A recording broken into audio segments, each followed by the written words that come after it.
Bonjour à vous et bienvenue à Solti. Donc vous êtes sur une ferme fruitière qui produit des pommes et des poires sur 20 hectares actuellement. Donc dans notre exploitation, on a laissé des zones qui n'étaient pas aptes à l'arboriculture en replantation d'arbres forestiers et qui servent aussi de réservoir pour la biodiversité.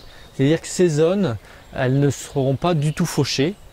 Elles vont servir à abriter donc éventuellement des jeunes chevreuils au printemps, des jeunes lièvres, mais aussi tout ce qui est abeilles, bourdons, parce qu'à aucun moment on va intervenir avec des éléments mécaniques et donc on va préserver cette biodiversité qui est très importante, qui va servir de réservoir pour le verger. C'est-à-dire que les auxiliaires, les chrysopes, les coccinelles vont pouvoir se reproduire sans souci, il n'y aura jamais d'insecticides non plus et quand elles devront aller se réfugier dans le verger pour manger, eh ben, elles pourront y aller sans problème. La biodiversité sur l'exploitation, c'est le maintien d'un écosystème favorable à la production. Je fais partie depuis 2 ans du programme Biodiversité ID.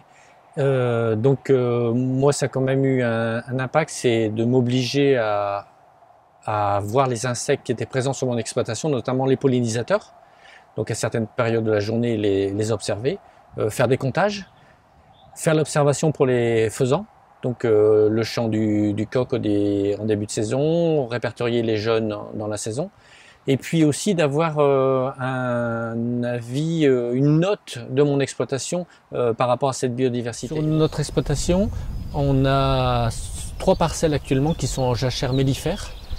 Donc ici on a un mélange qui est mélilo, trèfle incarnat, facélie, et puis aussi Saint-Foin. Donc c'est une jachère qui va permettre et aux pollinisateurs de se développer et aussi à la faune sauvage de s'abriter et de pouvoir trouver de la nourriture. Et on s'est aperçu qu'en mettant ces jachères mellifères, on amplifiait la reproduction et donc on avait un énorme potentiel qui se développait. Et il y a aussi un deuxième point, c'est que ça sert de réservoir pour le petit gibier, notamment pour les faisans qui se développent parce qu'ils trouvent de la nourriture, des pucerons, et puis ça leur sert d'abri pour se protéger des rapaces et éventuellement des renards. Le verger est entouré de parties boisées. Donc, dans ces parties boisées, on a essayé de favoriser la reproduction, par exemple ici pour le faisan.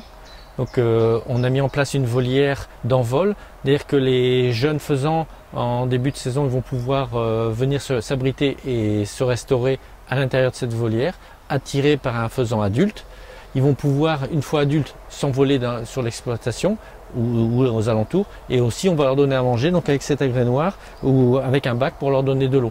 Donc tout au long de l'année ils vont être nourris, et depuis qu'on a mis en place cette technique, on a une population de faisans qui est en très nette augmentation. Donc l'an dernier on a eu à peu près 4 couvées de faisans, à peu près 8 à 10 faisans d'eau qui sont venus à l'âge adulte. Donc on a planté aussi des haies avec des charmes, des aulnes, des hêtres, des frênes. On essaie d'alterner aussi les essences pour pouvoir avoir des arbres qui restent bas, moyens et hauts. Elles sont entretenues avec un lamier tous les 3 à 4 ans pour leur maintenir un gabarit. Ici derrière moi c'est une haie de tétard. Donc souvent c'est du charme qui a 2 objectifs, qui servait à faire du bois, mais aussi à protéger et à délimiter les parcelles. Donc c'est aussi un réservoir d'auxiliaires. Sur l'exploitation, on a à peu près 4 km de haies qui entourent tous les vergers. Donc tous les vergers sont protégés. Alors pourquoi on dit protégés? Parce qu'en réalité on protège et du vent, mais aussi on protège des agressions des ravageurs, puisque dans ces haies-là on va avoir des réservoirs d'auxiliaires. Donc ça va permettre de créer notre écosystème biodiversité très important pour nous.